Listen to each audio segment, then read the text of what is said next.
I want Well, I it to mean, be cool. literally, that's the first clause. If combat Here celebration we hasn't been exerted this turn, we're then do live. things. Yeah. So I hit the go button. Welcome into Building the Outstanding. Pride. Yeah. I'm your host, Drew, and I'm joined as always by my co-host, Mike. Mike, how are you?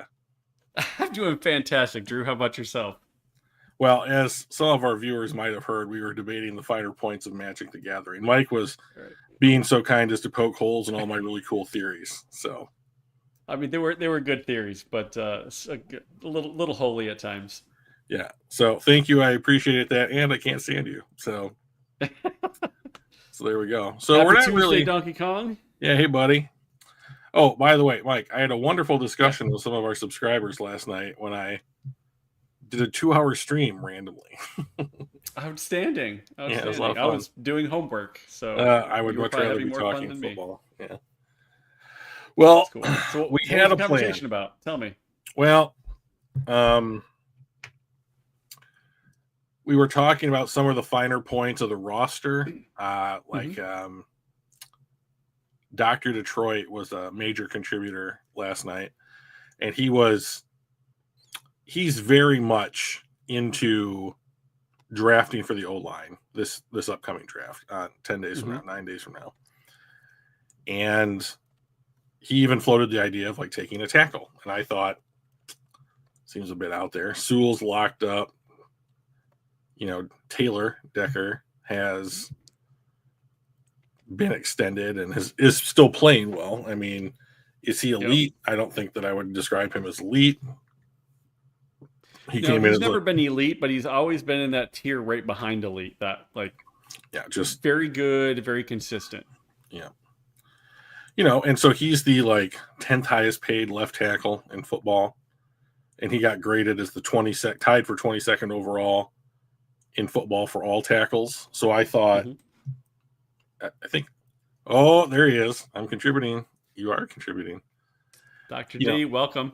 You know, so we were talking about maybe some of the finer points of Decker's, remaining time on the roster. It's probably 2 years this upcoming year and 2026.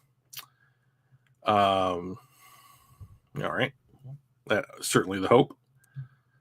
What else? So we talked about the D-line and how we saw some different prospects maybe fitting in or not fitting in. Like, I'm not a James Pierce from Tennessee fan. He would be off, if I was the Lions, he would be off my board. So other people see it differently. Yeah. It's fine. We had a nice discussion where we actually talked about it and didn't call each other idiots and jerks, and then that kind of stuff. So I thought it went really well. And we had a good group. We had Michael Lutchys for a while. Dr. Detroit was a main contributor there for a long time. And are you guys hip to us trading JMO Rubers by Breck, B-R-K-E, Burkt? Oh, hang on. Is that Burkett? Yeah, Justin Burkett, yeah. That would be a huge example of where it didn't work out. Well, I would be shocked if we traded him. So I think we might draft a replacement. David Burkett. David Burkett, yeah. I think we might draft a replacement. We extended him, or we picked up his 5th-year option or whatever, and I think we're going to give him another year. But that doesn't... We may let him go at the end of the season if we're trying to, re-sign 4 of the following folks, right? Kirby Joseph, Brian Branch, Aiden Hutchinson, Sam Laporta, Jameer Gibbs, and JMO. Like, which of those 6? If you're gonna do 4 of them, what are you gonna do? Well, you're gonna do Hutch, right? You're probably gonna do Jameer Gibbs. So now you got Laporta, you've got JMO, you've got the Kirby. 2 safeties, Kirby and Branch. So I think you probably do Laporta and Branch. Okay, so let's do this. or Let's do this Kirby, chronologically. right? Let's do this So chronologically. Kirby's getting extended. Like Brad Holmes has sung nothing but the highest of praises. yeah, This offseason when it comes to Kirby Joseph. Like Kirby Joseph is going to get extended, and he will be extended as a top 5 safety in the NFL. I'm almost certain, and he will be a quote unquote pillar of the team, no doubt in my mind. Then Hutch, clearly, right? Probably going to get 40 plus. Hope he gets it done before Micah Parsons. right. But then we're into that 22 draft class, right? So we had the first 4 guys. So I call it the pop my bubble draft because I was so into positional value at that time that I just couldn't fathom what they were doing. But I think that you extend all of those guys. And like the reason that I say that is it's really like extending 2 guys. It's not like extending 4 guys. Because if you look at the top 5 money that you're going to pay out at those positions, even if there's a couple of guys that bump the bar up another couple $1 million, they're all so low compared to the other positions that they've already extended: interior defensive line, right tackle, edge with Hutch coming up. Like I don't think that it's going to take much cap space to get all of those guys under contract. And then next year is Goff's big year.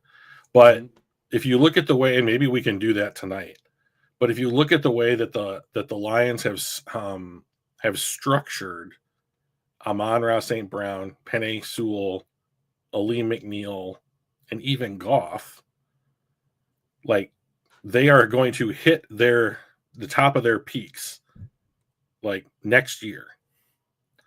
And then they're going to then they're going to start to decrease like as a percentage of cap. And so like they start to go down a little bit.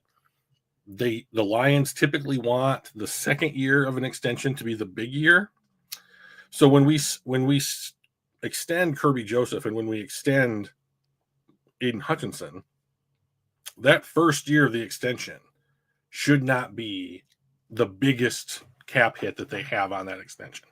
So that my whole point here is that there's some breathing room. Yeah. And I think that you lock up those 4 day 1, day 2 picks in 2022. Some points to the contrary would be like they traded TJ Hawkinson. Okay, he wasn't their draft pick. He was due for a big extension. Maybe he wasn't on the right timeline. Right. But and we're trying to get our cap in order. Our cap is now in order, right? The cap was not great back then. They got some draft assets. They put those to work. He's been good in Minnesota. I don't know if that was, we didn't draft you, so we're not extending you. They did something similar with Jonah Jackson, letting him test free agency. But all of these guys are guys they drafted. And I know they extended David Montgomery. Get a little ego into the game that way, right? Well, not just a little skin in the game. You got a little bit of ego in the game. I do think there is something to say when Brad Holmes and Dan Campbell's contracts are getting close to needing their extensions. When they go back to Sheila to say, we would like extensions, please. We've done a really good job here. Look, right. We have re-signed all of these players, however many core players, and they were all our draft picks. And I'm like, now, do I think that he would compromise the roster in order to have that selling point for an extension for himself? Absolutely not. But I also think that if you're like, I want this guy on the team, we have the money, we can figure out how to extend him, and I can also then go to Sheila and say, look at all the great things we did to build the roster. I don't know why you wouldn't do that, right? Like, he also has to worry about his own job. Now, not really, because he's done as good of any job in the NFL building this roster over the last 3 years. So, so Locked On Lions is a very nice show, and there's obviously that network has done some really good things. I wonder, however, he has to make content almost every day. So whether that content is, this is 100% accurate, I talked to Brad Holmes myself, or hey, this is a rumor I heard, he's making content. Yeah. Okay. Even Dave Burkett is strictly just throwing ideas out there. We did a top 30 draft visit with Matthew Golden, the Texas wide receiver, who's expected to be a first rounder this year, or very top of the second. And when you do that, and you have a guy like Jameson Williams that is at the end of, or nearing the end of his rookie contract, and his asset value as a trade asset is pretty high right now because he did have a very good season this past year. It does make people go, I wonder if they're considering trading him. If Matthew Golden is available, we take Golden, we get some cost structure to keep that a little bit cheaper on the whole. This is our fast wideout guy, our downfield threat guy. Yep. And I think all of that is more wonderings than likely things that are happening. So Burkett is, widely respected in the industry. So I wouldn't be surprised. I was just doing a little bit of looking. Athlon Sports had an article about that again, although they did say their article is trading Jameson Williams now would be a mistake for the Lions.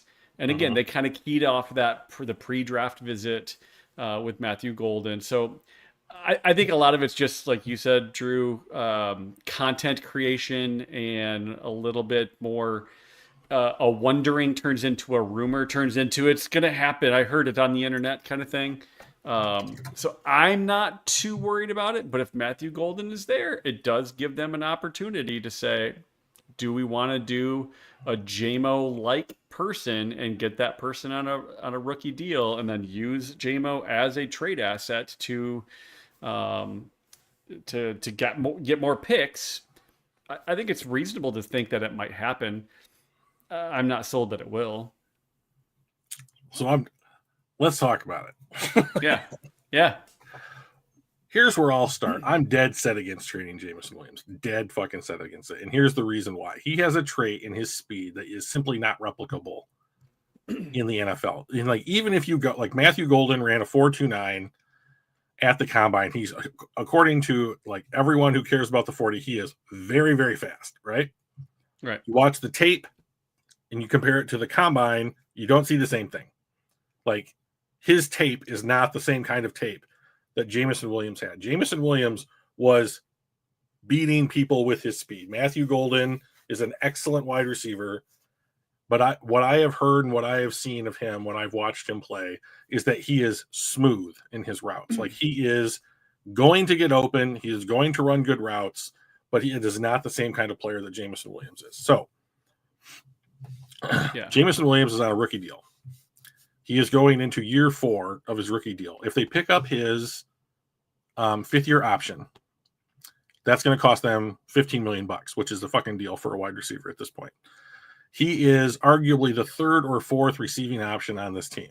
St. Brown, Laporta, Gibbs, if you consider him the third one, and then JMO. Laporta, Gibbs, and JMO all basically had between 50 and 60 catches last year. The difference is in touchdowns and yards. So even if you pick up his 5th-year option, $15 million for a wide receiver, especially with the cap going up around an equivalent amount of money each year, is really nothing, especially 2 years from now. So you traded up from 32 to 12 to draft this player. So they must want something from him.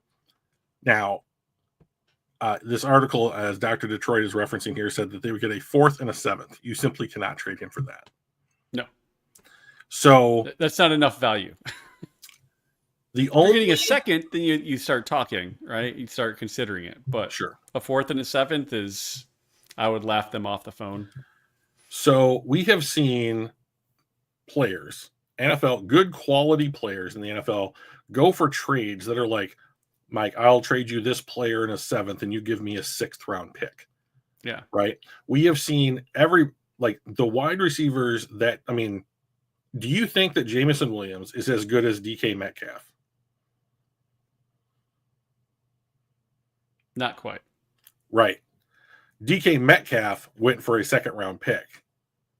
And I would say I do not think that Jameson Williams is at the same level as DK Metcalf. So, but what was DK's salary at the time? Well, that wasn't coming off of a rookie deal, right? Well, so you're taking traded, and then he got extended. So, so they're going to pay him, right? Yeah. So that matters. That's a part of the calculation. Yeah. Well, that's why Devontae Adams went for, a bag of pucks. Uh-huh.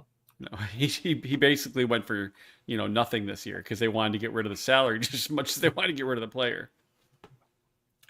So I think the number one thing that is driving this speculation that Jameson Williams could be traded, or that he is the player on the team that currently lends himself to being traded, I think there's a couple things in factor. Number one, the salary cap next year is drastically different than it is right now. Lions have the fourth most cap space, fifth most cap space in the NFL currently. They will be the third least most in the league. Thank God the Saints are still a team, next season, just with the same players on the roster. So, but here's the thing. Cap goes up $15 to $20 million a year now. The Lions, who have the fourth most cap space and almost refuse to spend money in the offseason, as far as new free agents is concerned, certainly signing their own players, they spend money. But they have not spent a ton, sometimes to the, relatively low criticism of Brad Holmes. But they have a bunch of cap space they're going into next year with, right? Around 35, 40 million after you pay for your draft class. You can roll over whatever salary cap space you don't use in the current year into the next year. So if the Lions go into the next season with $30 million in cap space, and they spend 15 million of that just managing their roster, they're going to roll over conservatively $15 million. So next year, they could have the cap for the Lions could be $30 million more than it is next year. Even with that, you will probably have to restructure Jared Goff. You can restructure Jared Goff next year for up to $40 million. In savings. Depending. Yeah. So there's 70 million. Found it. So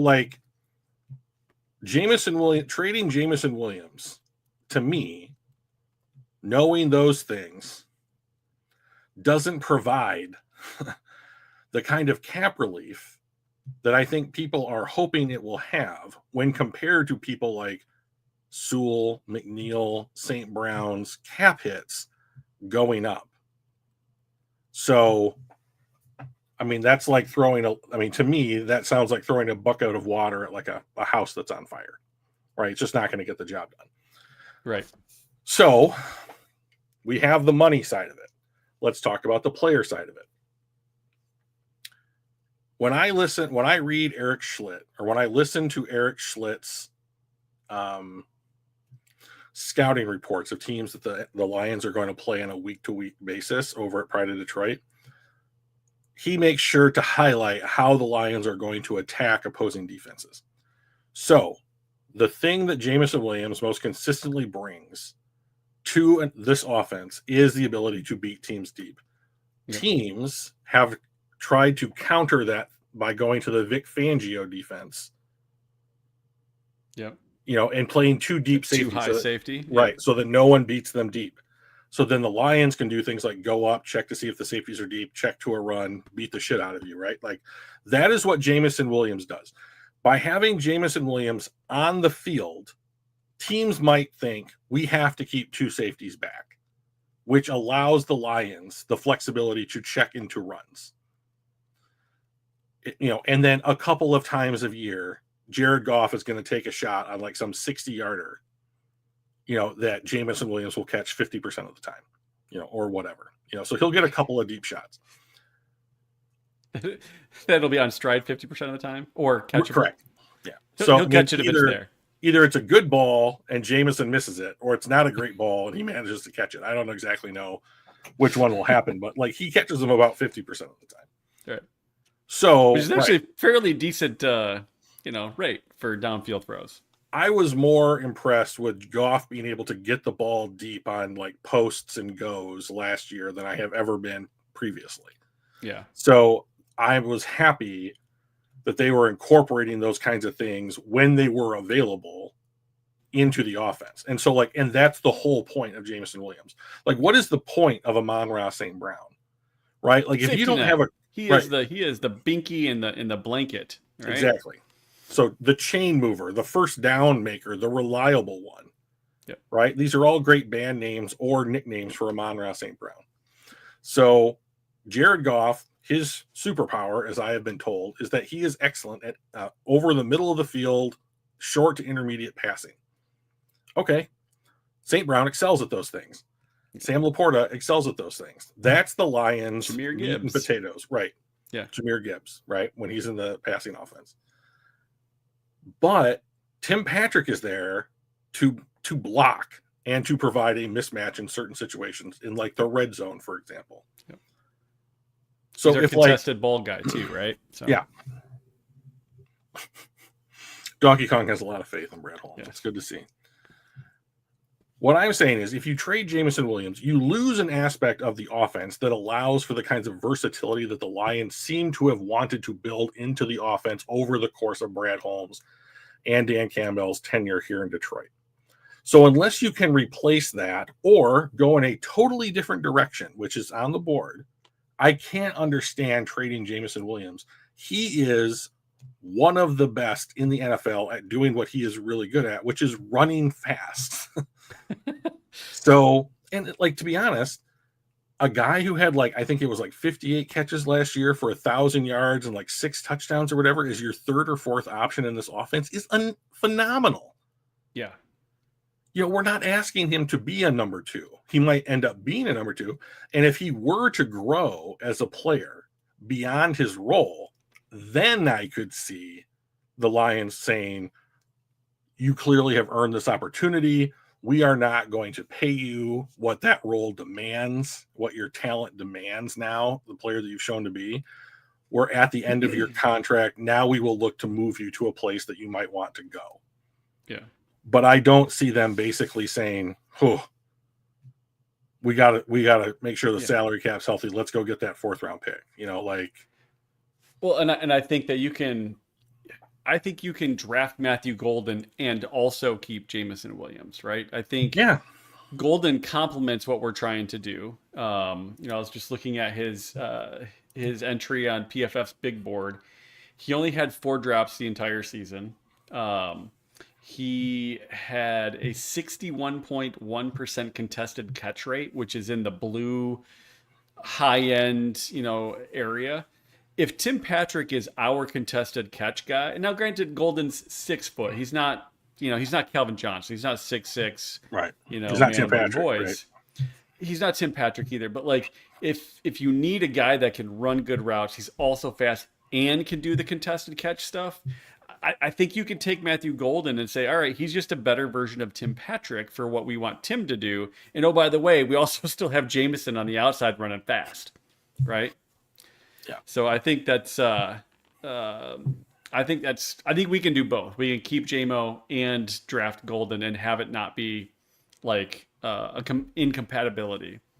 And yes, Dr. D, I do think that this could very well be a diversion. Yeah, this is the heart of Lion season, the week before the draft. So I do think so. I don't know. I mean, I would, if I was Jameson Williams, I wouldn't love hearing this, but if you're the team and you put this out there, you might say, if someone comes to you and they're like, oh yeah, we'll give you 2. We were in love with him, at Alabama, and you jumped us to go get him, but we'll give you a 2 for him or whatever. You might do that. There's a world where I do trade Jameson Williams, but sure. It has to be for nothing's a price not on the table, right? Everything's on the table with some sort of price. Yeah, I mean, here's a good example. Today, it was announced that the Dolphins are looking to trade Jalen Ramsey, and he didn't request it. He didn't demand more money for the first time in his whole career. And they're still looking to do it. And he has been really good for them. So he was why still do top that? 10 last year, I think, right? Yeah. Well, he is the highest paid corner in the NFL right now. Right. I'm talking about like actual performance, like grade wise. He was still Also, an yes. elite guy. Right. So like they are looking to trade one of their core defensive players. Why? Doesn't make any sense. The Lions are not behaving and have not behaved in a way commiserate with what I see Miami doing with one of their best defensive players. Yeah. So like until Brad does it, I don't think it exists for this team. Yeah. Right? So like now, I'll tell you one thing. That dude has certainly surprised me in his time in Detroit. From the Jared Goff trade to the 2022 draft. I mean, it's been a wild ride. But he's successful. So it's hard to argue with the results, right? So we study the process. And the Lions have not done with one of their players, their picks, what Dave Burkett is speculating, right? So is it a fun idea to consider? Yeah, we just spent 15 minutes talking about it. But I think that's basically all that it is. Yeah. You know, we could also talk about trading Aiden Hutchinson. What kind of return could you get for him? Like, there is an argument that, like, you have, by the end of his fourth season, by the end of his next season, that you have gotten the best years out of Hayden Hutchinson because his production compared to what you're paying him will never be as low in the future. Right. So, like, why wouldn't you move on from him and try? Because you can't find someone else that does that, Yeah. right? Well, and because when you do move on from them, you're really moving on typically with lotto tickets, right? It and what are the odds you're going to get someone that has the same bang for the buck? You know, even if you trade, I would take 2 firsts and a third. Sure. I mean, I'm not even sure I'd do that for Hutch. Like, I just don't know if we're going to get that production and that value for a guy like him and what he does for our team. I have a fun question. Intriguing. Yeah, I think it's fun. I also think it's almost going to be the same answer for everybody. Yeah. Who's more important to the Detroit Lions, Penei Sewell or Aiden Hutchinson? You can only keep one. Who are you keeping?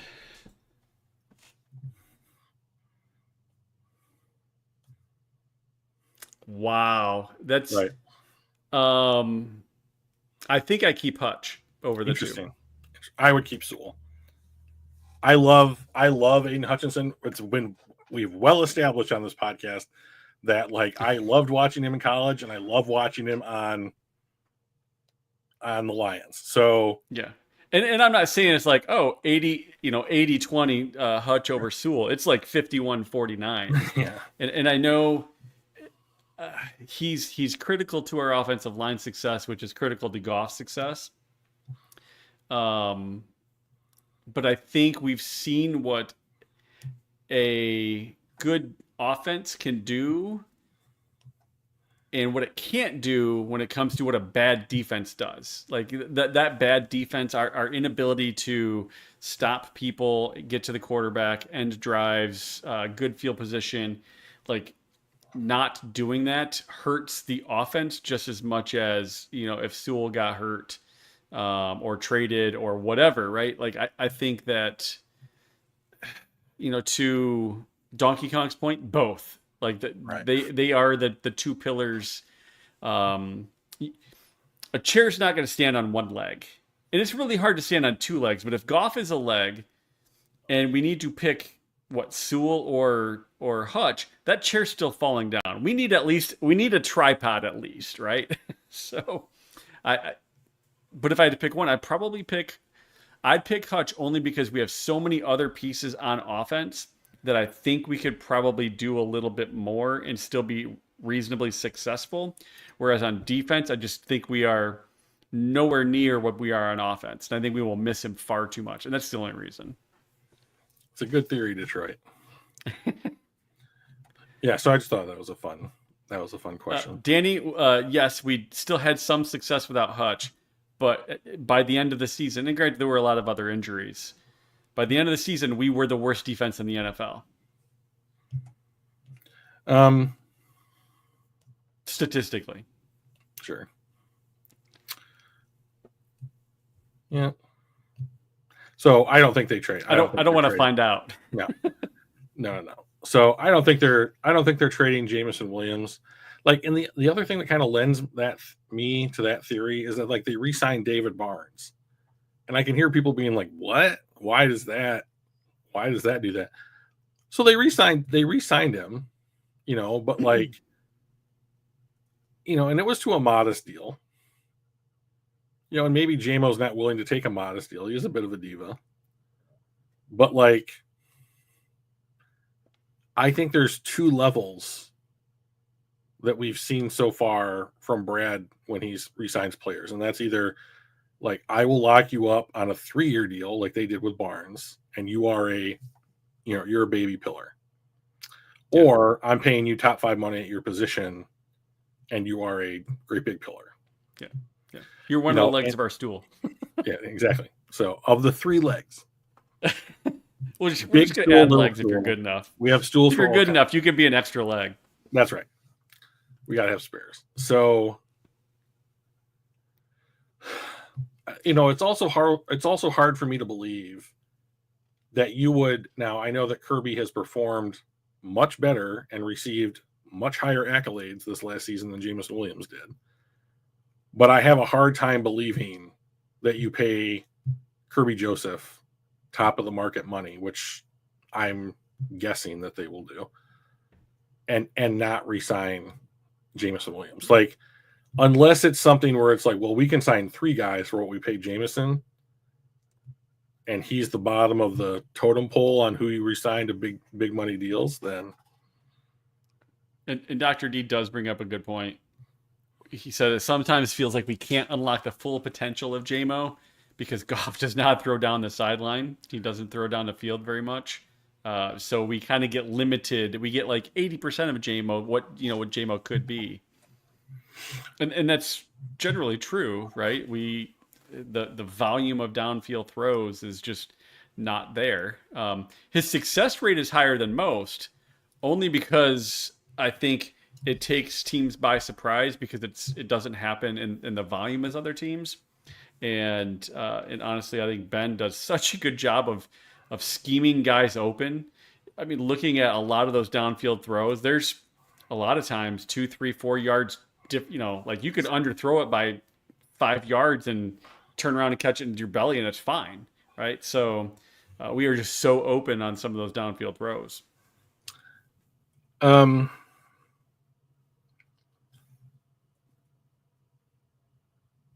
So Jared Goff is very clearly not Joe Burrow, right? Joe Burrow is an excellent down the field thrower. It's his hallmark. That's not who Jared Goff is. So here's what I say. I think 80%. You don't need 100% of Jameson Williams and what he quote unquote could be for what the Lions are trying to do on offense. You need the threat of what Jameson Williams can do for the Detroit Lions offense to function the way it is. And it functions great, so like, the threat of him every play has value, even if we only use him a subset of those, right? Correct. That's a good way to put it. So, like, it's the threat of what he can do that is the most valuable thing that he brings to this team. So now, one thing that overall on the roster that I'm curious about is that now that we are starting to find out who Brad thinks the absolute pillars of the team are, and we know that by who he'll pay big money to, that second level, the Derek Barnes, do they re-sign Josh Paschal, that kind of thing. You might be if you want to win. I mean, JMO, I do think JMO likes the attention, but like, I always liked winning more, but I'm not Jameson Williams. He's way better. He's way better He's way better and faster. That's much better. really the It key would difference be between the two of you is really the speed. it would be hilarious to watch us run side by side. Hilarious. Just awful for me. But like with this roster, I do think it's not possible to re-sign every single player that the Lions have drafted. So does Broderick Martin get a pass? Well, I have a really hard time seeing that. But so like DJ Reader's contract is up after this season. Broderick Martin is going into year 3 of his, I think, year 3. Yeah, I think so. So like if you don't re-sign DJ Reader, which I haven't heard anything saying that they are looking to re-sign him, and you let Broderick Martin go or don't play him, right? Do you want a nose tackle, zero tech guy on the defensive line? Or do you draft somebody in this draft that's like, let's say Derek Harmon, and then you play a bunch of different sub packages where it's like when Harmon's on the field with McNeil is the nose tackle and Harmon is the 3 tech. But when they're not on the field, Aleem is the 3 tech, and you are going to your bigger unit, right? And you bring in like name your other great big defensive interior defensive lineman, that kind of thing. Like will Brad at some point, is he going to continue to build a roster to do the same kinds of things that we've seen him do initially? Or is he going to go away to other skill sets, types of matchups? Like, does he want a guy like TCU has a wide receiver in this class, Jack Betch, who is a 6'2", 6'3" dude, and he goes up and he jumps up high in the air and he high points the ball. Like that's what he likes to do, right? That's what he's good at. So if the Lions take him, do they want someone that's going to play jump ball? Like they don't have that guy. Like you would think it's Tim Patrick, right? But he's more of just like I'm blocking in the running game, I'm boxing out in the red zone. But like, do they want someone who can go up and, has like 3 foot long arms and can jump 7 feet in the air? And like, you just throw the ball 15 feet up and the guy goes and gets it, So like, we don't have that kind of player on the team right now. Like, do you want a nose tackle? And so you just continue to draft players with that skill set, or do you want to go to like multiple fast pass rushing interior defensive linemen?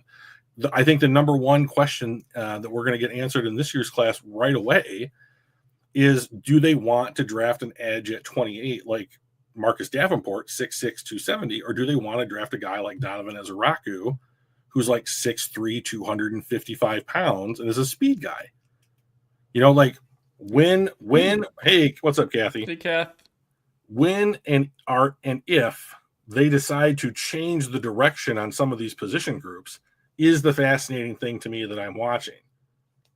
But I have no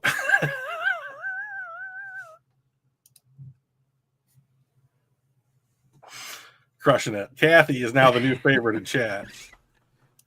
As she should. As she should. So like I think that change is inevitable in the NFL. There's two, defenses, schemes, offenses change, personnel changes, philosophy changes, that kind of stuff. Like, how is the roster going to reflect that and when? So the Lions have been ahead on a lot of things, getting back to running the ball to combat the Vic Fangio defense.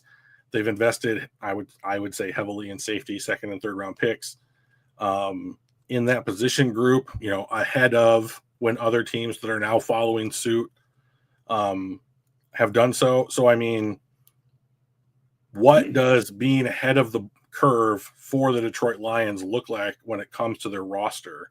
And I think that we're entering a phase this year and next year where I think that we could see some deviation. I just don't know. I just have no idea what it could be. Yeah. Well, and my last thought on the Jamison Williams part, I know we kind of beat that, like a dead horse, but I think that we have the opportunity to keep him for another year, develop him, let him be the threat that he is, see how it goes, right? And if need be, we can let him walk and potentially get a third, fifth round comp pick for while letting him. We get the year out of him. We don't re-sign him. He gets signed to a big money deal if he has a really good year. If he has a great year, maybe we try to keep him. So I think we have opportunities to where we don't have to trade him and we still get draft assets. And I think Brad is looking at how do we get those comp picks a little bit more because we've gotten a couple more of those recently than we have in the past. Partially because we actually have quality dudes that people want to sign for free agent contracts. We never had quality dudes in the past, so it's kind of new to us. But I think that I think we'll let roll and keep him another year and then either try to re-sign him to a reasonable contract or let him walk and get a comp pick. I don't have any problem with the Detroit Lions developing a compensatory pick factory on the roster. Yeah. I think that we are closer to that than I think a lot of people will give us credit for, especially like people like Dave Burkett, Jeremy Reisman, the Lions NFL media people, but like we have no we have no need for a starter in this year's class. Like we are going to be like, even in the first round, we're talking about players that at best, I think are going to try and get onto the field for perhaps starter level snaps, but it's not Hutch where he's going to play 1,000 snaps in a season when he's healthy. Right. I think that we're talking about somewhere between 5 and 650 snaps for the edge rusher that we take at 28, hypothetically, or the guard that we take. They're going to rotate, right? They're going to rotate in with Marcus Davenport and, Pascal if we keep him around. Like we're looking for a starter level person that is more of a rotational starter. Right. For now, right? Like we've talked in the past about like, you signed David Montgomery, you go draft Jahmyr Gibbs. Like you traded for Carlton Davis, you went and drafted Terrion Arnold. Like the Lions and Brad Holmes seems as though they want that kind of redundancy with a plan for right now, a player that's good right now, and then who's the next guy, on the roster. And like, one of the things that I've toyed around with like some of the mock drafts that I've done is if the Lions wanted to trade down with an eye on keeping that cap healthy over the next 2 to 3 years, if you were to accumulate, let's just say 2 more picks, one of which are in the top 100 of this class. So you're drafting 3 or 4 times inside the top 100. If those are all guys that are just, we're here to learn at the feet of the guy in front of us for a year, and then we're going to get our shot. I don't know that that's bad. Like I actually think that there's a reality where you're healthier year 2, year 3 of this class than you are next year. And like, I don't know. I mean, the Lions roster today looks remarkably similar to what it looked like at the end of last year. You swap out Carlton Davis. But we were a 15-win team, right? We don't have to, reconstruct the roster from scratch. Right. So like if you took quote unquote a down draft, but has a lot of like solid quality starters in it and just was like, we are going to stack up at 2 or 3 positions where now we have secure succession plans in place. Right. On the roster. I don't know. I mean, I think that I would be like, okay, I get it. I may not be like, oh yeah, let's go, like break Mike's table or whatever. But like, I might also just be like, 6 months from now or whatever, I might just be like, man, this gives them a lot of flexibility, like moving into the future. And like, if you want to let DJ Reader enter free agency, if you want to let Alex Anzalone enter free agency, like, okay, here we have a guy, young guy, talented guy, cheap guy that can go and do that, and maybe you end up getting a comp pick. Yeah. Maybe you start to get like you get a 4th and a 7th round comp pick, every year or whatever, and then Brad has those to trade. Like move around. So, question for you and the chat. Sure. And we've talked a little bit about this over the last several weeks. I was talking with my buddy Greg yesterday, and ask like, so what do you think the Detroit Lions needs are? Like what positions do you think we'll target? He said defensive end, so edge, offensive line, and linebacker. And I thought, okay, well that's interesting. We've got pretty solid linebackers. We've got Anzalone, we got Jack Campbell, we've got Rodrigo, we've got Derek Barnes. So we got some depth there. But at the same time, I don't see us re-signing Anzalone to yet another extension. So is it time to find that guy? Like you said, maybe we trade back, we acquire a couple more picks, and maybe we draft a linebacker in the third round or the second round or something like that to let them sit back, let Anzo play out his contract while he's building skills, yada, yada. And same with offensive line, right? Our offensive line is mostly set. We still have some guard, positions that might be fought over. What do you think? And for the chat, same with you guys and gals. Don't want to forget about you, Kath. What do you think our biggest positions of need are that we would want to target in the draft? So in order, this is how I see it: edge defender, interior defender, guard, backup safety. I mean, they don't have anybody behind Branch and Joseph. So oh, Kathy's thrilled. Good. We're doing it. Can't forget about her. Achievement unlocked. So DEO line, DT, safety, wide receiver. I will say wide receiver X, a replacement for Tim Patrick, is on my list. They re-signed him to a 1-year deal. I think that's solely to buy time. He proved himself last year.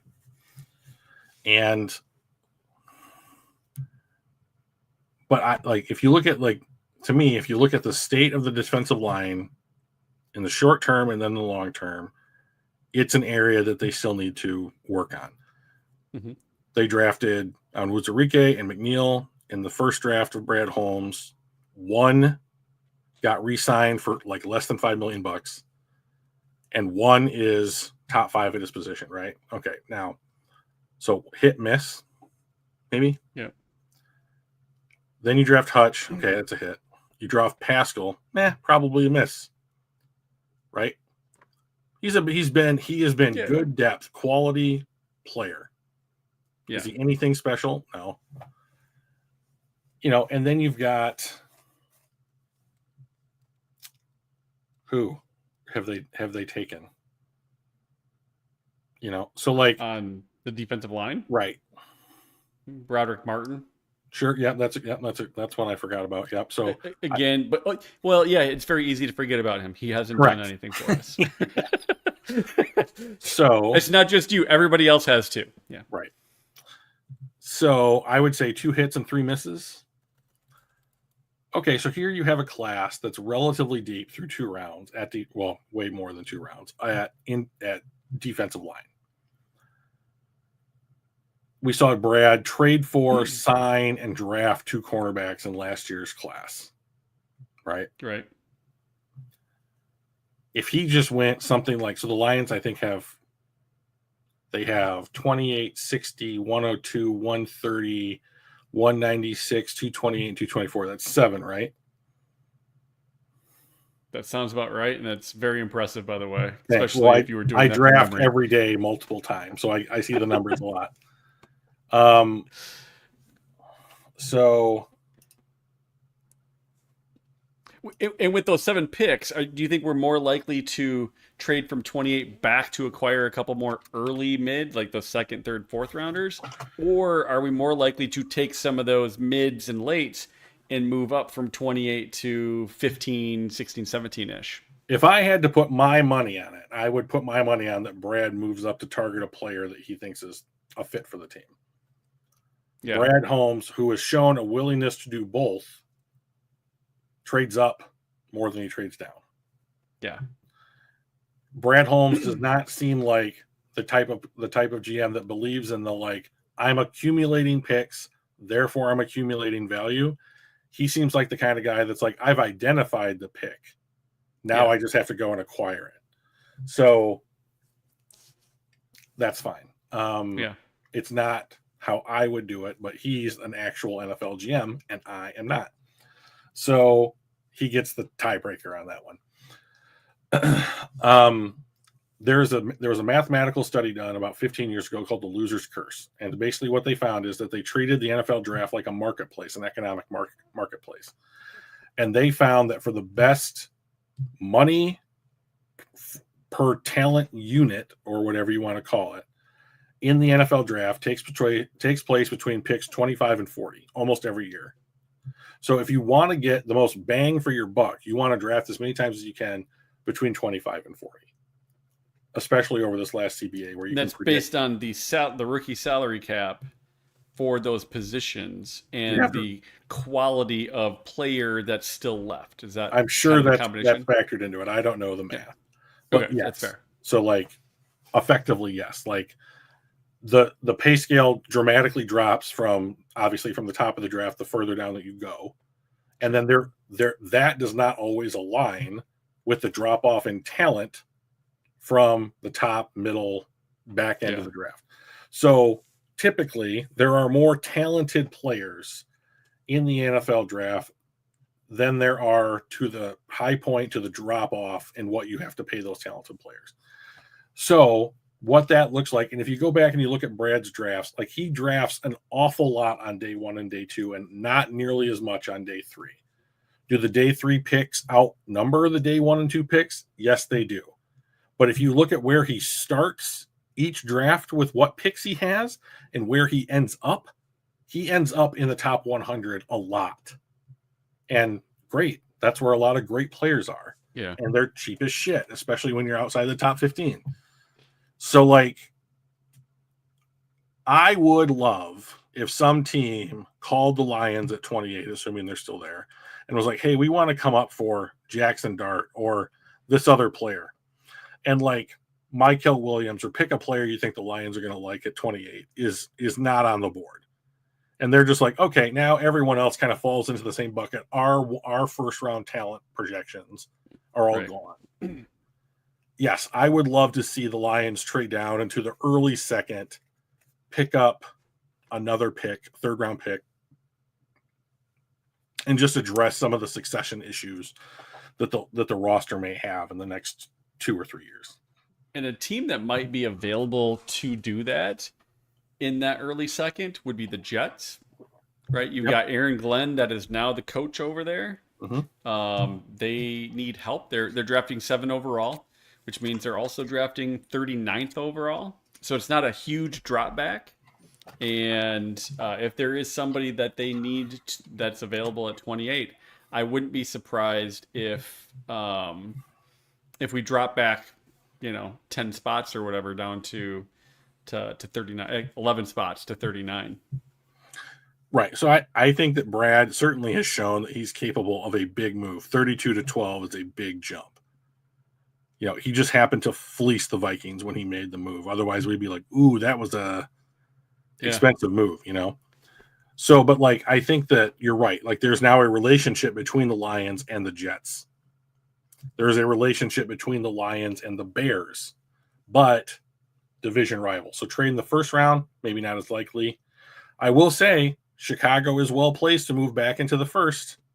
They have 2 picks in the top third of the second round. So, I mean, if they wanted to target somebody, I would happily take 41 and 45 or whatever it is and give up 28. I mean, sign me up for 2 seconds for a late first every time, So that's the kind of thing that the Bears would do. Potentially. Maybe, let's Ryan Poles is still the GM over there, but now he's got his new master in Ben Johnson, in the organization, and he's going to do what Ben Johnson wants. Yeah. Well, and they've got Caleb Williams, right? That is their future. They've already identified that. They have. That's a great point. So the only other thing I'll say is that Hutch put out a video of him running what looked like full speed in sweats, and looks pretty good. Zigzaggy too. I mean, he wasn't making sharp cuts, but and that's fine, dude. Like, I'm all about you just going at your regular pace, September's a long way off. Let's No setback. Hashtag no setbacks. So, but yeah, I'm really stoked to see him out there. He looks like he's in good shape, working hard, good speed. Just keep doing that, getting better, getting ready. I would love to see him get Defensive Player of the Year sometime here in his career in Detroit. So hopefully next year would be awesome. Yeah. He was on track this year. Oh yeah. I don't see. I mean, with this type of injury, no ligament damage, no muscle damage. It's supposed to be 100% recovery. So it's really probably gonna be more on the mental side. Is he going to be throwing caution to the wind like he had been, or is there going to be just a little bit of hesitation? He doesn't seem like the kind of guy that's going to hesitate, so I would expect him to come out and just go crazy again. Yeah. So Drew, we are close to an hour, but it is draft season, and there's only so many times we get to draft and do mocks before the real thing. Are you ready for a mock? Do you want to do a mock? I do want to. So I know I didn't have to actually ask that. Yeah, you were being facetious. You would love to see him next to Reggie White. Yeah, me too. I would love Reggie White to be on the Lions. Reggie White, is he still alive? Can he still play? No, he said to be the next Reggie White. Oh, that's a big ask. But also, I would love to see that. Yeah, that would be great. That would be great. Detroit Lions, 7th round? Sure. Let's do it. All right. Medium fast, are we doing any trades? Or do we just want to go? Well, let's ask the chat. What do you guys want to see? You want to see trades or no trades? Yes or no? I did adjust it a little bit. Hutch is really good. Hutch is really good, yes. Can't argue with that. Seems like pretty solid logic. I did adjust it a little bit from 100% public to a little bit PFF. Okay. All right. Hang on. So the public versus PFF board. The PFF board, let me just be honest here. Is it still messed up? Is straight fucked, and it got even worse. Right. So, yeah, that's perfect. Okay. But not Madden trades, that's fine. Yeah. Okay. So, Mike, before we hit the start button. Yeah. Is there a player, and chat, please answer this as well. I know I have a guess at who Dr. Detroit will say. Is there a player that you would like to see the Lions trade up for? Danny says he doesn't know what his average draft position is, but he'd love to see the Lions get the big wide receiver from Arkansas. Isaac Tesla, or whatever. So this is the PFF big board. So as we kind of look through, we're not going to be trading up into the 5, 6, 8 range, right? Stop it. I'm thinking if we do, we're probably going to be somewhere in the 12 to 20 range. Maybe down to the 24, 25. But can I talk to Dr. Detroit for just a second? Absolutely. Oh, my God. All right, Dr. Detroit. If either of those players gets to number 8, we will explore a trade, okay? Oh, like Carter for sure. Yeah, well, even Mason Graham. That's who he meant. And then he's talking about Kenneth Grant. We're not drafting Mike Green. That's not happening. Yeah. I will not. And tell us why. Well, first of all, right, they aren't. Yeah, you got it. Yeah. First of all, he simply does not fit the profile I believe that they want for that position. Second of all, he has 2 sexual assault allegations, one in high school, one in college. So I believe that he will be off Detroit's board. Yeah, I think you're probably right. Mike, make it bigger. Well, I can't even read the words, bro. I mean, okay, that's great. All right, so I'm not going to trade up for any of these guys. I'm not trading up for tight end. I'm not trading up for a safety. I'm certainly not trading up for another linebacker named Campbell. Membo, I could see us. I mean, if he drops half a dozen spots, I could see that. But I'm not sure there's anybody else. If Mason Graham drops into that 8-9, Will Campbell maybe Simmons. If he drops. Simmons. Josh Simmons. Oh yeah, he and I talked about that last night. We'll see. Banks is a player I have heard the Lions have some buzz about, but it would be to convert him to guard and then maybe play tackle later in his career. Okay, here's the one that I'll do. If Michael Williams is not picked by the Bengals pick at 17, we explore a trade up. And that's the one guy that I will make a. I don't even see him on the list. Where is he? Well, because PFF has him way down in like the 40s. Every other board on the consensus has him as like a top 15 player. I must have scrolled by him. Oh, there he is, 38. Yeah, there's just no way. Yeah. So let's try. So like, do you have a guy that you're just like, this is the like, so like the guys that I'm willing to trade up for are the guys that I'm like, this is a dude. This is my guy. I like watching this guy play. He fits. Here's why. This Honolulu blue and silver. Let's roll. Like when I see a guy like that, that's when I would trade up. Yeah. So like my top 10, like Abdul Carter, he's not going to be available. No. Mason Graham, he's not going to be available. No. Will Campbell, I would consider. I don't think he's going to drop that far. Jahdae Barron, I'd even do that, even though we're a little bit cornerback rich, only because I think that he's going to still be a step up from Ennis Rakestraw.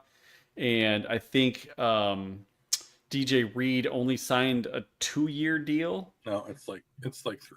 I'll look it up. I was thinking it was 2. I'll look it up. But I mean, I would consider Jahdae Barron as well. But if Reed is actually longer than 2 years, then maybe I wouldn't. He is signed. He is on a 3-year deal, but there is no guaranteed money in year 3. Okay, so I'd still consider Jahdae Barron, but I wouldn't target him as much. This cannot be the list of players that we would be willing to trade up for, Dr. Detroit. This is ridiculous. This is like six or 7 guys.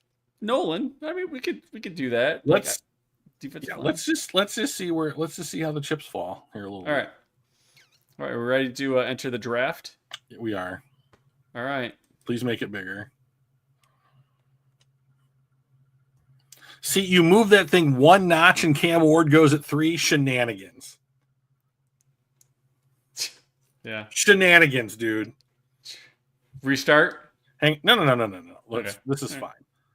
But like, I do think that PFF's board is so different than the consensus board that it leads to just like nonsense picks. All right. You're all over the place. So Barron went at 7. So Graham didn't go. Abdul Carter didn't go. Campbell's gone. Membo's when I say go, I mean drop. Nolan's gone. Barron. What's up, Pat? Membo. Hey, Pat. How's it going, buddy? So, to me, there's no one on the board. Michael Williams is my guy. Yeah. I'm going to die on that hill. So, like, I'm not willing to trade up for him until after Cincinnati has drafted. So, I'm going to advocate for no trade up. Okay. Right now.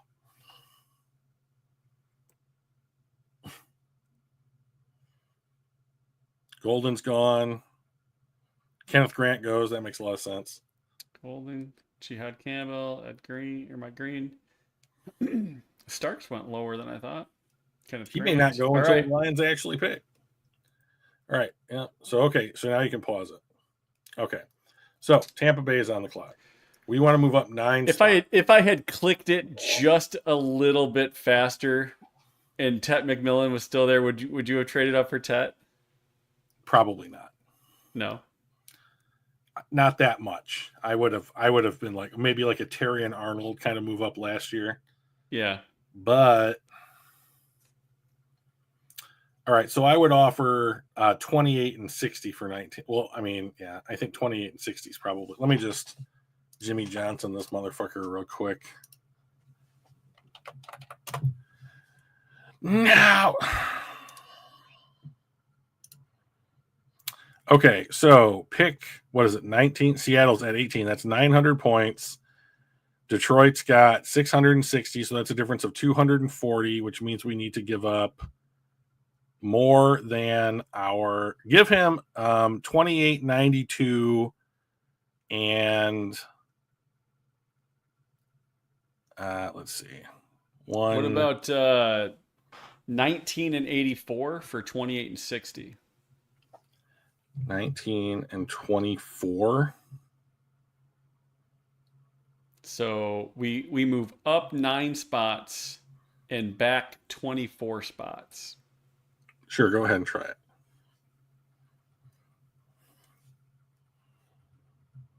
It's us. Okay, so if we moved up, I would draft Michael Williams here. But we can just take a look at the board too. Yeah. I mean, like Will Johnson, probably not. Dr. Detroit has put in a vote for Josh Simmons. I don't want to draft a tackle who is going to play guard for 2 years. I think we have an opportunity to take an actual guard in the second round.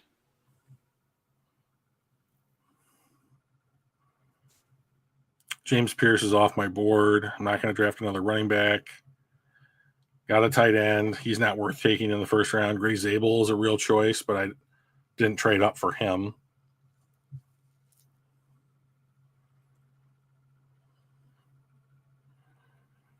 So for me, this is Michael Williams. Skirtin. I would really like Skirtin, but he came in at 257, not 280 at his pro day. So he's significantly down in weight. And I don't know who told him to do that, but like it almost or makes if they him were just full of shit previously. I don't think that dude played at 260 this season. Okay, so I really like Shamar Stewart. I really think that Shamar Stewart he has all the traits. He is the biggest ball of clay in the draft, right? And if you take this dude and you mold him right, he's going to be awesome. Awesome. But Michael Williams is good. Michael Williams is good at run defense right now, and this dude is not. Now, it says that he is, but like right. It says that he is, but like if you look at his run stop rate, yeah, and like go scroll down just a little bit. Oh shit. I thought they had like stats on like tackles and like tackle percentage and that kind of thing. It might be under their PFF paid college side. Oh, sure. So if he fell to the Lions at 28, yeah, I would just, hey, what's up, Hatters? We're in round 1. We traded up to round 19. 1? Yeah, we're in round 1. This is the guy to me. High end. He better is than average. Yeah, so he is not a pass rusher right now. So right now he is like baseline Marcus Davenport. And he has pass rush upside. So I think having him play year in and year out against Penei Sewell in practice is going to make him better at rushing the passer. You will learn, you will be in the same pass rushing room as Aiden Hutchinson. You will be playing against Taylor Decker and Penei Sewell in practice every day. Yeah. So I think do I think that he's a 12 sack a year guy? No, I don't. But they're not going to ask him to do that. Right. They want him to be a 7 to 9 sack guy. Right. Like, can you set the edge? Can you push the pocket? Can you hold your block? Can you, is this the guy that rocks back before going forward? No, this is not that guy. I don't know who you're talking about, but I know this isn't him. So right. This guy's perfect. Michael Williams. Yes. Welcome to the Detroit Lions. Yeah. We are next up at 84. Yeah, so this is a wait. Oh wow, Jack Betch. This is gonna. By the way, when I saw this go through, this is gonna be a great pick for LA. Loveland is a hell of a tight end, and he's going to Georgia. be an upgrade over Tyler Higbee. And I think it's going to give them another good chain moving guy. That is my favorite pick for LA right now. Okay. Happy for you. Skirton went at 40, so he potentially could be there. Yeah, I mean, it's just going to matter. I mean, if he's 270, I'm in. If he's 257, I'm not. I thought Shador Sanders at First 50. of all, zero fucking chance, right? I mean, like, he's going. He's going at 9. Whoever's drafting at 9, as far as I am concerned. Yeah, they do. I agree. The Saints. Yeah. So if that's New Orleans sticking and picking, if that's Pittsburgh coming up, whatever. If you are Pittsburgh, who do the Jets have? They have Justin Fields. So they might pick also. He might not get past 7. Well, there's some speculation. Like, I would straight up just run with Justin Fields. Like, that dude, you draft a right tackle like Membu. I mean, Justin Fields probably rushes for 1,000 yards this year. I mean, like, it just seems like really set up pretty well. Oh, shoot. There goes Stewart.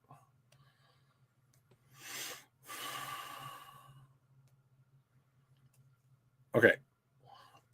Oh, there's Ratledge. Still on the board.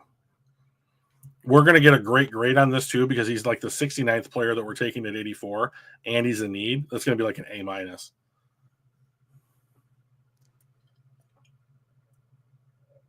Seems real good. And you talked about potentially going for a natural guard in the second. So Tate, this is round 3, but sure, yeah, no, I hear what you're saying. I mean, like for our next pick. Get it right, Michael. Yeah, yep. I said second. I meant pick, not round. My apologies. My apologies. I mean, you're clearly pulling that out of your ass. Clearly, yes. Yeah. So Dr. D loves it as well. So let's go. Well, then we got to do it. We got to keep the likes and the subscriptions up.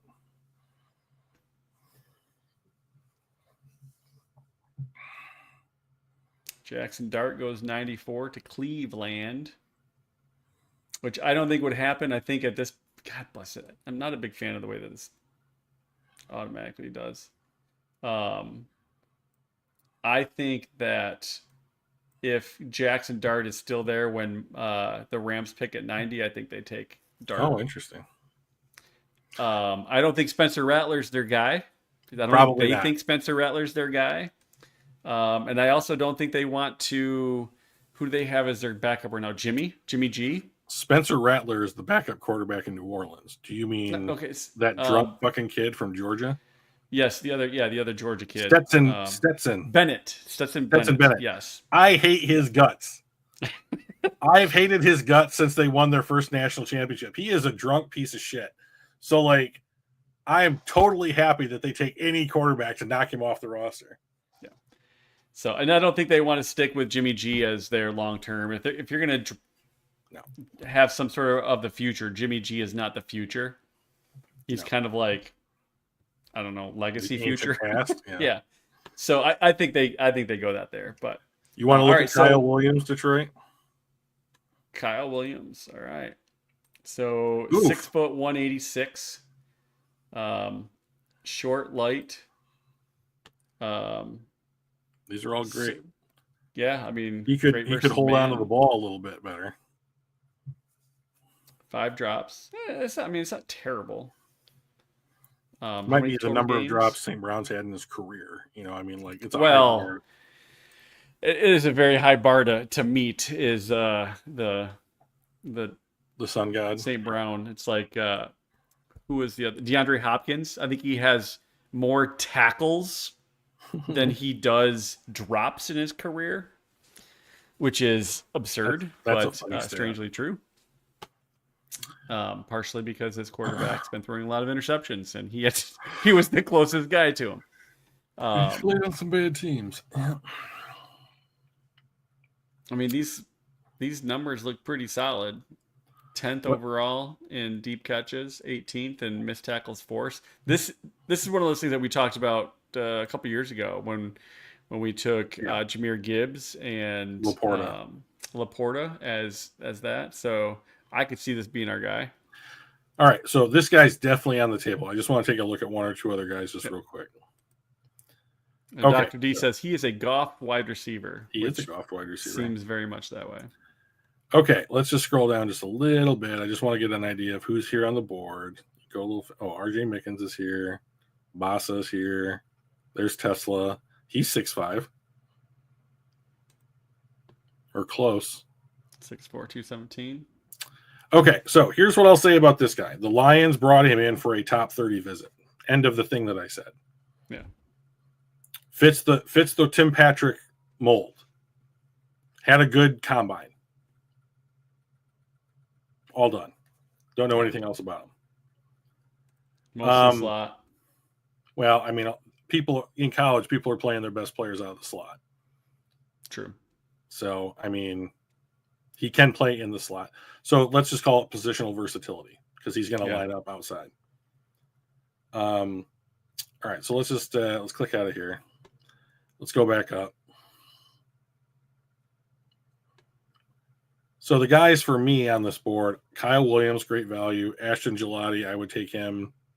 I would also take him here. Oh, but Drew, didn't you trade up for a guy that plays this position in the first round? Yeah, I did. Still take this guy. You'd still take him. Well, so like Kaminsky retired. Pascal's at the end of his contract. We don't know if he's going to resign. Wow, these are really great numbers. They are really great numbers. Now he played in the ACC, so do with that what you will. I mean, he played well against Notre Dame. He played well against the U. He played decent against Clemson.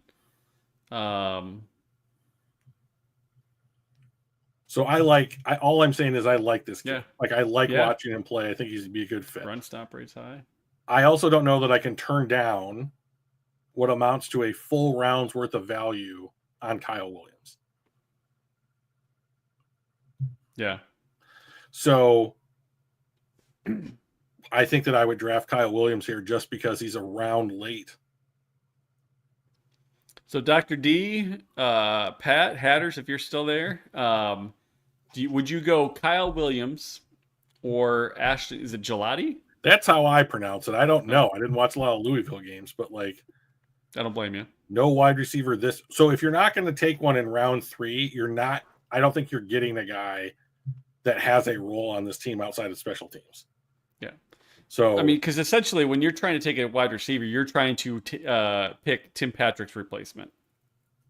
That's what I would be, or however, right? So this is what I'll say. That is certainly my goal and what I expect the Lions to do heading into the draft. If you were to take a Kyle Williams in the spot, that would be like the departure that, like I talked about. Like, do you go away from this particular skill set because of philosophical evolution or the roster need or wanting to do something different, or just the value is there? Right. So I don't know. All right. So we have one guy for Tesla. We've got one guy for Gelati. I like the idea of going Gelati and doubling up there. The other thing I was thinking about is we've got pick Michigan? 130.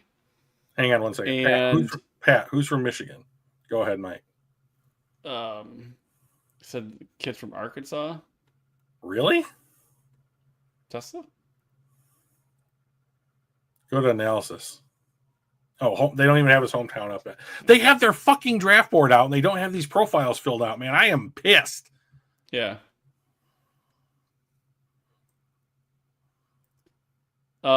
We are in round 3. We're at the end of round 3, Pat. Yeah, so my thought is if we take Gelati now, we could potentially trade 130 and say 196 or 228. And if Kyle Williams is still available around 110-ish. So 130 is worth 42 points. 196 is worth 12.6. So 52.6 gets us to pick 121. So we are effectively trading both of those picks. Let's just trade up 10 spots in round 4. If Williams is there, we can kind of do that. Okay. And go with Gelati. That's fine. All right. He goes on the next pick. No. Is this going to happen? Isaiah Bond, they took Bond. And Well, Ted he is Thomas. in some real shit. Like, this is not going well for him. All right, Pat really wants Tesla to be drafted.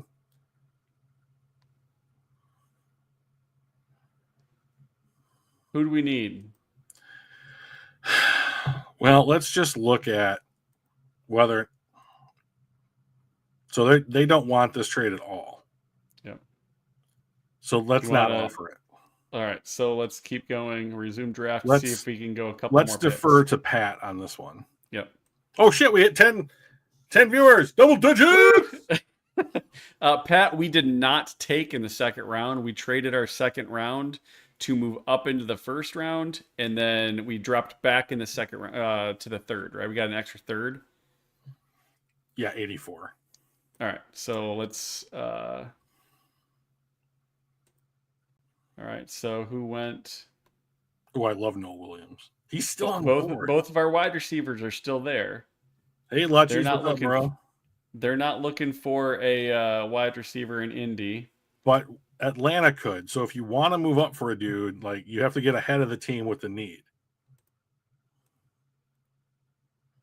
Ooh, well, wow. Offer him. Hang on. What's 196? A 6th-round pick? He transferred from their D2 school in Michigan. Oh, interesting. Yeah, Tennessee could draft a million wide receivers this year. They are bereft. We could take their, 7th rounder. No, that's nothing. Yeah.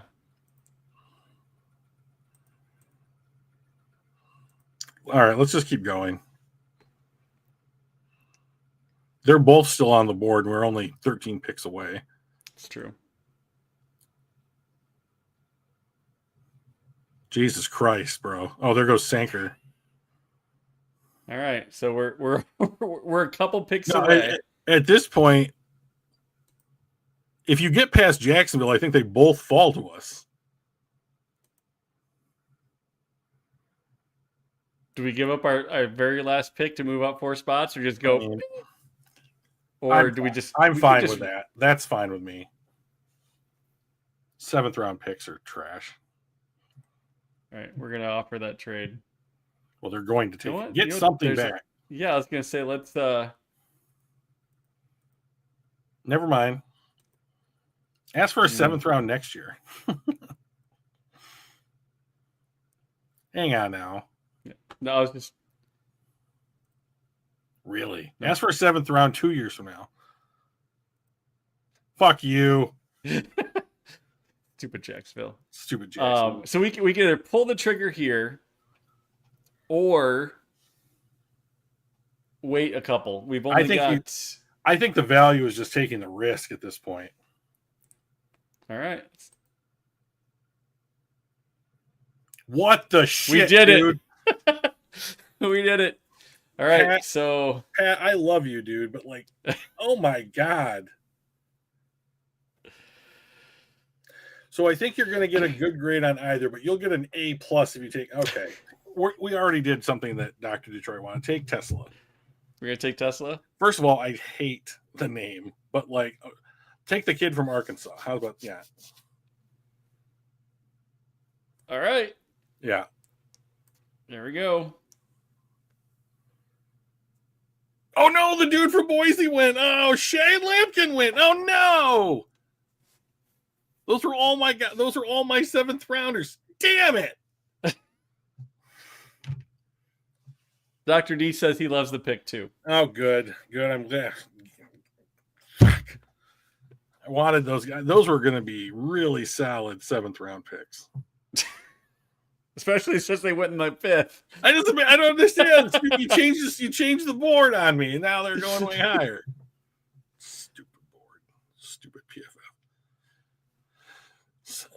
I do not love their new draft room. I mean, the guy that does it should be like their face and like do their podcast and stuff, but like his minions or whatever are just, I think, so far off on Greg Woodson.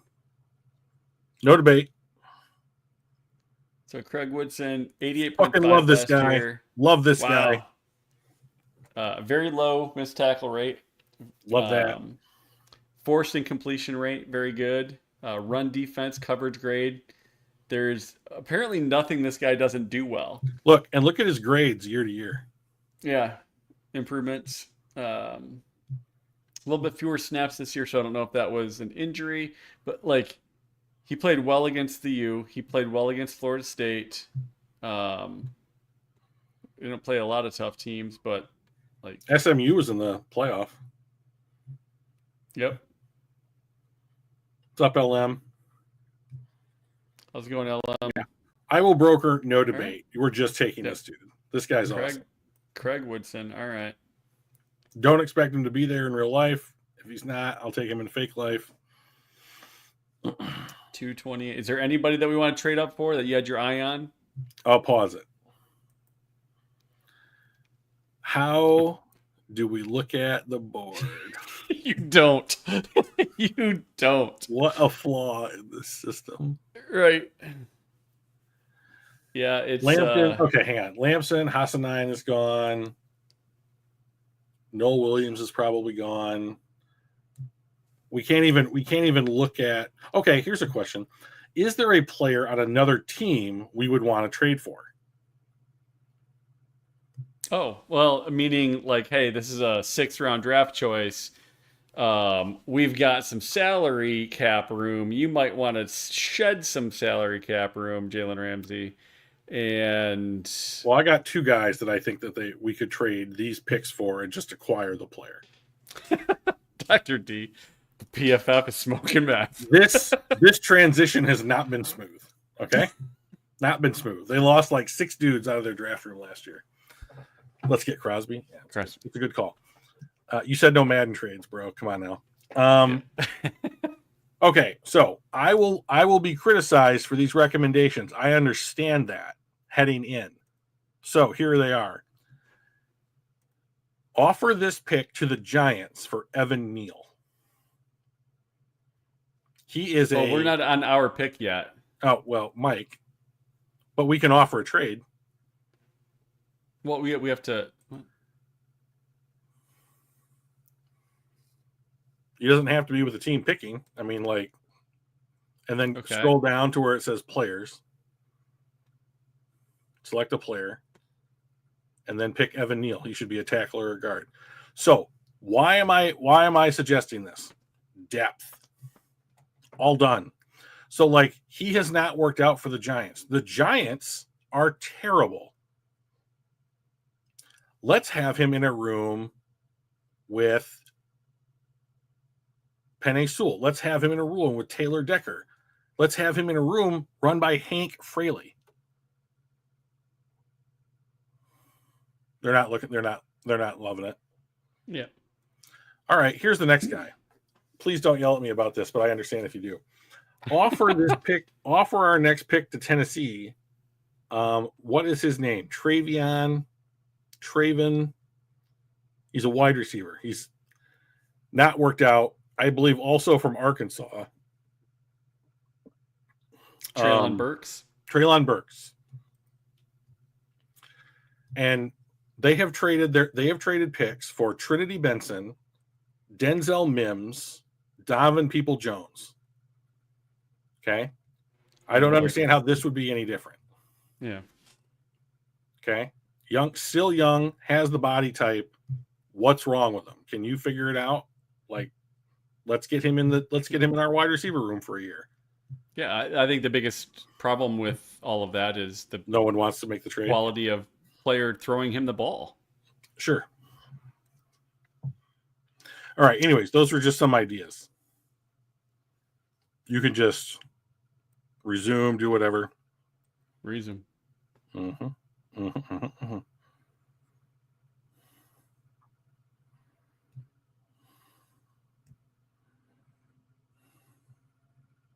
Oh, Jay Higgins. Keep going. This is an appropriate time to take linebackers. Yes. As is after the draft. Oh, Teddy Buchanan's there.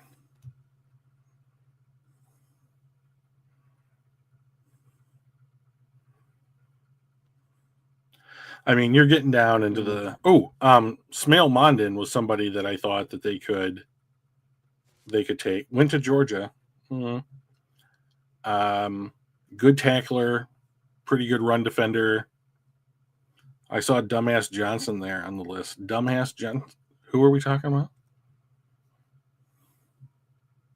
Jackson? Oh, Montreal. I don't know. I haven't heard anything.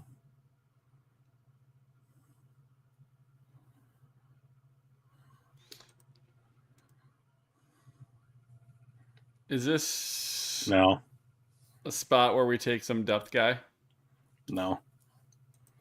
They signed Kyle Allen to push one. Oh, Jamin Dumas Johnson. He's real light, if I remember correctly. DL. We just throwing out letters now. What's going on? Okay, so he's the size of Josiah Stewart. Wow, just nothing. I mean, I could see him as like special teams.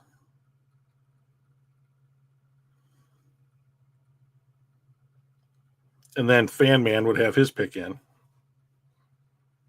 I think Jalen Walker from Indiana might be okay.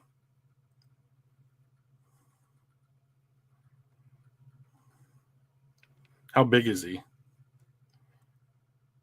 6'1". He's real small. A little small and quick.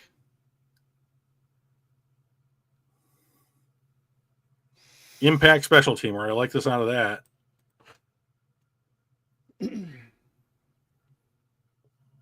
I mean, if we want he was on the all names list. Yeah. We could take the kid from Georgia. We could take the kid from Indiana. You could take the kid from Kentucky or Cal. I don't really. This is just filtered on linebackers, so we could. Right. Do we want to take a look at interior offensive line again? I don't think so. I would rather look at interior defensive line.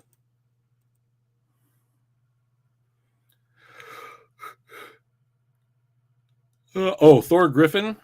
Give him a click. Griffith. Da, da, da, da. A lot of high end. Let me. Can you show me where he took his snaps? Yeah. Scroll down a bit. No, not that. By alignment. Yeah. Okay, so he is more of a 3-tech that can play some nose tackle, but he plays A or B gap, so he's not moving. I would. Okay, pass rush win rate good, run stop rate good. How big is he? 6'2", 320. Now that's a college website grade, but like, he's 3 dominant years at Harvard. Interesting. Yeah, okay. Like this could be who you hoped Broderick Martin could be, but you picked him at a reasonable spot. And is there a better name than Thor? Maybe. I mean, probably not. I'd like it better if his last name was Griffin, but beggars can't be choosers. Right. Strong name. Yep. All right, I'm thinking Thor. I'm feeling Thor. We need depth on the interior defensive line anyway. You got it. All right, last one coming up. I'm so fucking pissed that my guys got taken in the 5th round. I was going to live on that value.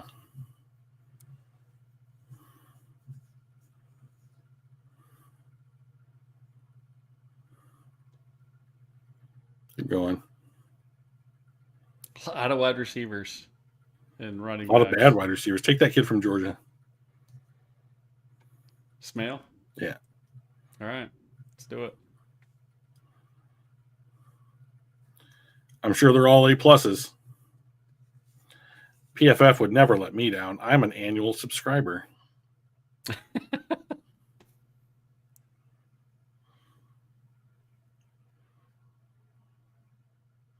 They did not like the Michael Williams. Fuck you. The Lions don't need a cornerback.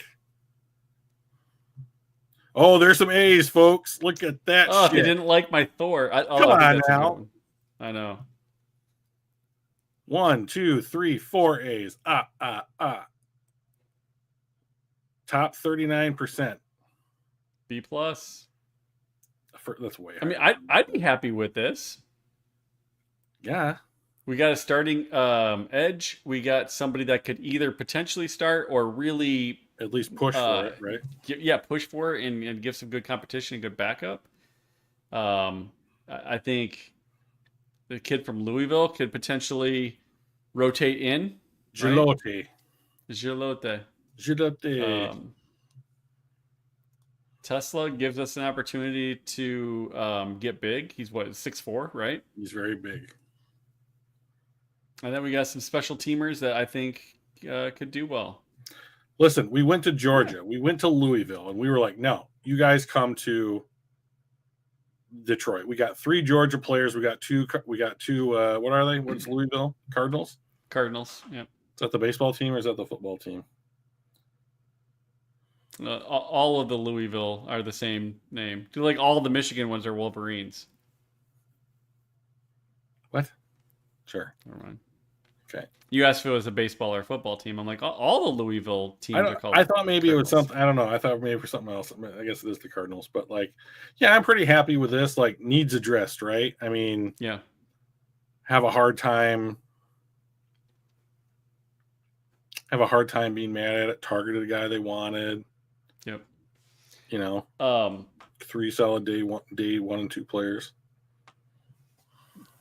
The interesting thing will be not with this particular draft. We've got 2 critical drafts coming up. Number 1, next Tuesday, we're going to do our multi-man mock draft. I think we've got 7 guys figured out, working on an 8th. Everybody's going to take a division. And so we'll be, it's normal start time, but I think we'll end up probably starting the mock at 7:30 instead of 7. We'll do a little bit of news and notes before then. And then, of course, the real deal on Thursday next week. Drew, you're coming over, right? Still doing our normal draft night round 1? Yes. We'll go live for that, and we'll play our draft game. Everybody will throw in a buck. And I will win them. We will try to win them from each other. It'll probably be me this year. It's my turn. Fuck that. It's anybody but Danny, though, right? Correct. That's fine. If Brian has another good year, it's all fine. Danny wins one, I'm going to be really mad. So he only ever had one good pick, like sometimes it's better to be lucky than good, I guess. So nonsense. So we will see everybody next Tuesday, 7 p.m. And then next Thursday, when does the draft start? 8. So we'll probably go live somewhere between 7:30, 8 o'clock. Maybe a little bit of chit chat before things get going. So look for that. It'll be a lot of fun. Yeah, the dreams haven't started party. Yet. I always end up having a dream about the NFL draft before the actual draft where I'm convinced it's real.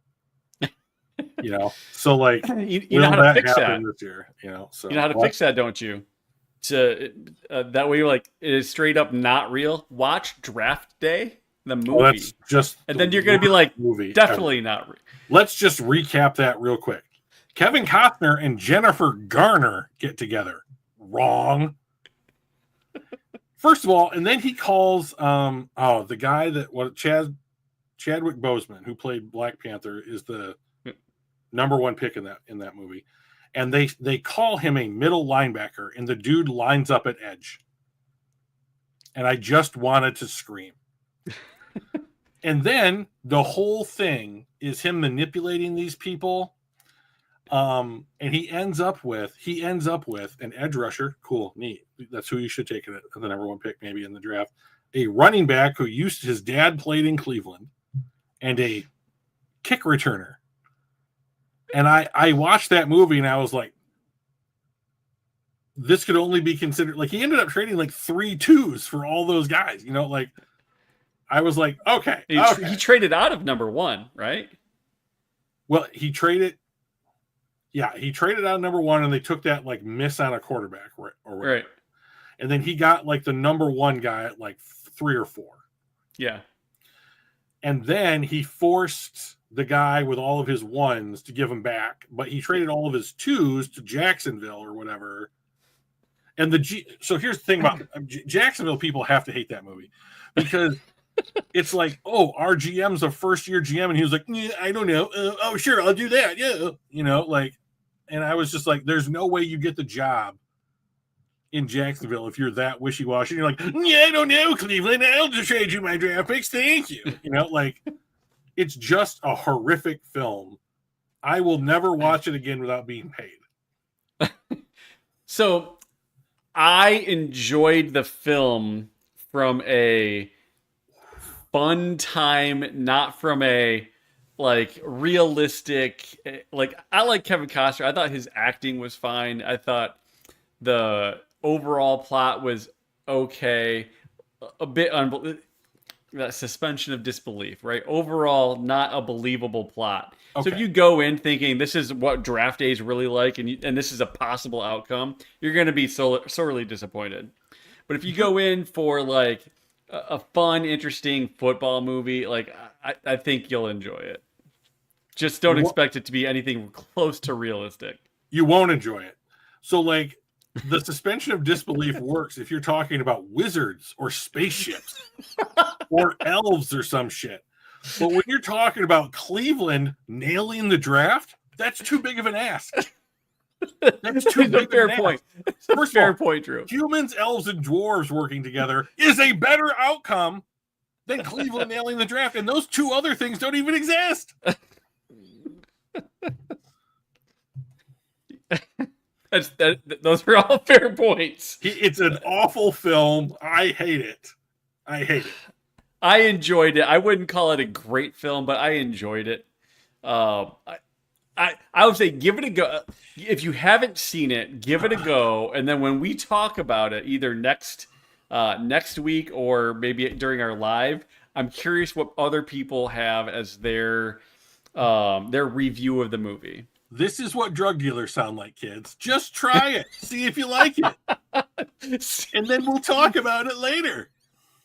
That's what he is. That's what he is for terrible B-level movies. It's like taking candy. No, it's like giving candy to a baby, right? Yeah. Here's a free sample. The first one's always free. Come back for more. Like yes. Customer for life. That's what this shit is. All right. We're out of here. All right. We'll see you guys next Tuesday. See you, buddy. Peace.